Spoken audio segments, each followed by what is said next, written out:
Olá, começa aqui mais um episódio do Macro Review, o podcast de economia do C6 Bank. No programa desta semana, a gente vai falar de emprego no Brasil. O mercado de trabalho brasileiro vive uma aparente contradição. Por um lado, uma ótima notícia. Há um número recorde de pessoas trabalhando, são mais de 100 milhões de empregados no Brasil. Por outro lado, a taxa de participação, que mede a proporção de pessoas dispostas mesmo a trabalhar, essa taxa está abaixo do nível pré-pandemia. Por que a taxa de participação está menor? Por que essa taxa é mais baixa entre as mulheres?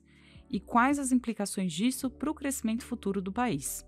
A gente vai responder essas perguntas e vai falar sobre a inflação no Reino Unido e nos Estados Unidos. Dados divulgados na semana passada mostraram que os preços continuam elevados em território americano e britânico. Como esses números podem influenciar as decisões de juros nesses países, é o que a gente vai explicar hoje também. Eu sou a Thaís Andréa. E eu sou a Bianca Alvarenga e hoje é 19 de fevereiro de 2024. Vamos lá?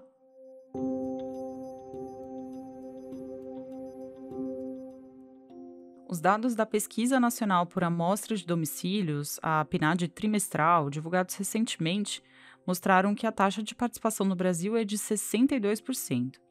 Vamos lá, isso significa que de cada 100 brasileiros com mais de 14 anos, 62 estão trabalhando ou em busca de um emprego. Os outros 38 fazem parte da população em idade ativa, mas que por diferentes razões não estão trabalhando e nem buscando uma vaga.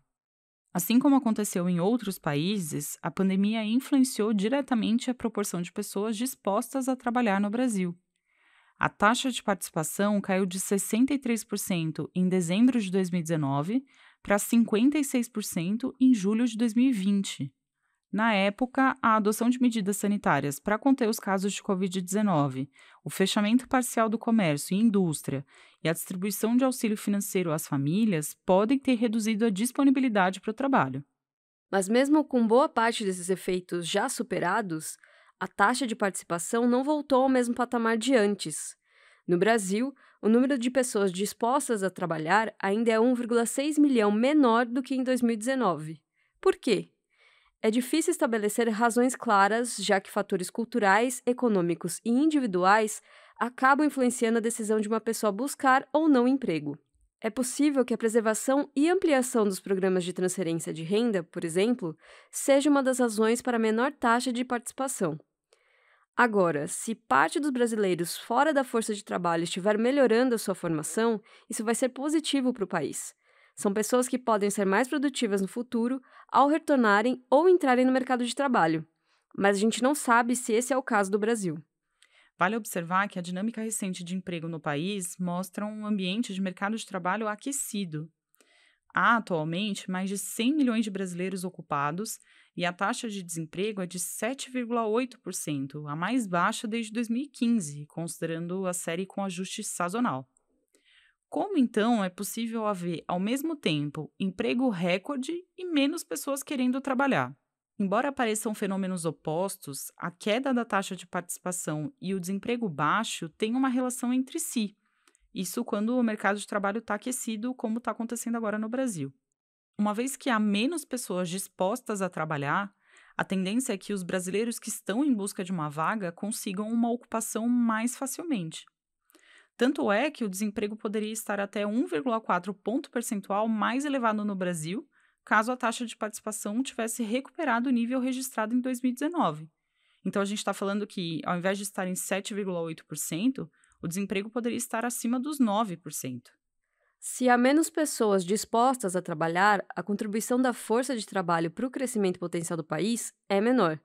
Vamos pensar assim, que cada pessoa na força de trabalho pode adicionar riqueza para o PIB. Então, a queda na taxa de participação é, a princípio, uma má notícia para a economia brasileira. E como resolver esse problema? A Cláudia Moreno, responsável pela cobertura de Brasil na equipe de economia aqui do C6 Bank, explica que um dos caminhos é aumentar a participação das mulheres no mercado de trabalho. A desigualdade brasileira, nesse quesito, ainda é bem elevada. Quais políticas podem levar o Brasil para uma situação menos desigual e mais próxima dos países desenvolvidos? Vamos ouvir a análise da Cláudia.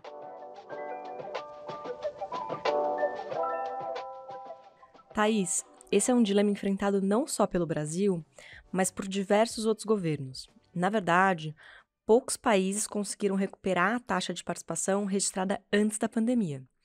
Os Estados Unidos, por exemplo, ainda vivem um fenômeno parecido de diminuição de trabalhadores disponíveis. Uma das saídas para aumentar a força de trabalho seria inserir mais mulheres no mercado. No Brasil, ainda há uma diferença grande entre a participação de homens e mulheres no mundo do trabalho. Enquanto há 72 homens a cada 100 dispostos a trabalhar, apenas 52 mulheres estão na mesma condição. É uma diferença de 20 pontos percentuais, então é bastante coisa. Nos países da América do Norte e da União Europeia, por exemplo, a diferença na taxa de participação de homens e mulheres representa metade da nossa, em torno de 10 pontos percentuais. É claro que as nações de renda média, como o Brasil, tendem a ter uma desigualdade maior quando comparadas a países de renda mais elevada, mas esse é um ponto que a gente pode melhorar. E como fazer isso?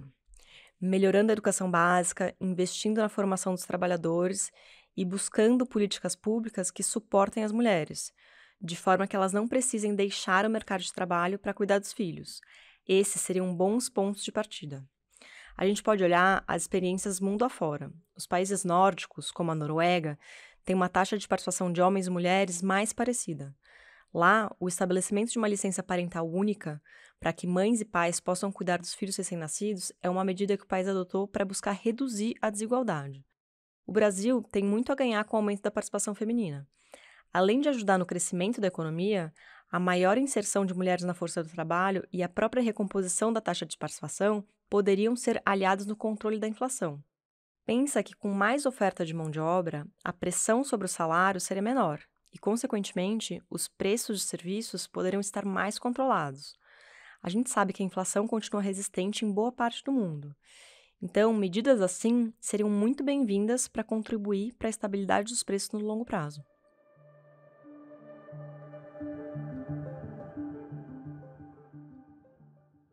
Nos Estados Unidos, o Índice de Preços ao Consumidor, o CPI, contrariou as expectativas de recuo da inflação. Em janeiro, os preços aceleraram com alta de 0,3%. É como a Cláudia falou agora há pouco, a inflação está mesmo dura na queda no mundo todo. Em 12 meses, o núcleo do CPI, que desconsidera os itens mais voláteis, como energia e alimentos, esse núcleo acumula alta de 3,9%.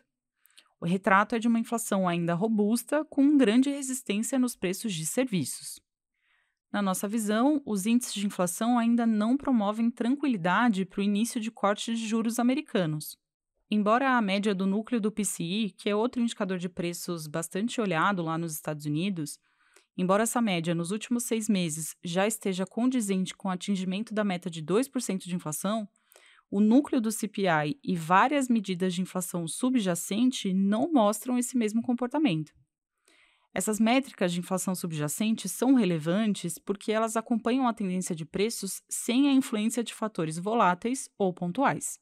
A gente acredita que o Federal Reserve, o Banco Central dos Estados Unidos, começará a reduzir as taxas no terceiro trimestre, mas há uma chance de o primeiro corte vir antes disso, em razão do comportamento mais benigno do PCI. A próxima reunião do Fed acontece em março, mas as expectativas do mercado pelo primeiro corte estão concentradas nas reuniões seguintes, de maio e junho, já que o próprio presidente do Fed, o Jerome Powell, havia afirmado ser improvável uma queda dos juros no mês que vem. Até a reunião de maio, os Estados Unidos terão a divulgação de 5 dados mensais do PCI e do CPI. Vai ser muito importante observar esses sinais para tentar antever a decisão do Banco Central americano.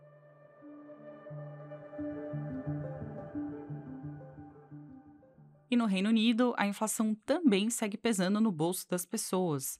O índice de preços ao consumidor veio abaixo do esperado, mas continua em um patamar elevado. Em janeiro, houve queda de 0,6% nos preços britânicos, mas esse dado mensal foi fortemente influenciado por fatores sazonais, como a queda nos preços de passagens aéreas. Já a inflação acumulada em 12 meses ficou em 4% no Reino Unido e ainda é a maior entre as grandes economias europeias. O núcleo do CPI, que revela uma tendência mais limpa da inflação, ele registra alta de 5,1%, pressionado principalmente pelos preços de serviços. Aqui vale aquela regra que a gente sempre cita aqui. O desemprego baixo em território britânico tem levado a um aumento de salários e, consequentemente, ao repasse desse custo maior de mão de obra para a inflação. A gente acredita que o Banco da Inglaterra vai manter os juros elevados por mais algum tempo, em razão dos preços ainda acima da meta. Vale dizer que, apesar do desemprego baixo, a queda do consumo no fim do ano passado pesou sobre a economia. O Reino Unido está em recessão técnica. Os últimos 2 trimestres de 2023 foram de queda no PIB.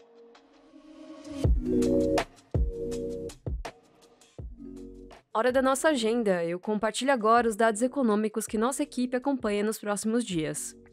Hoje, segunda-feira, o Banco Central do Brasil divulga o IBC-BR de dezembro do ano passado.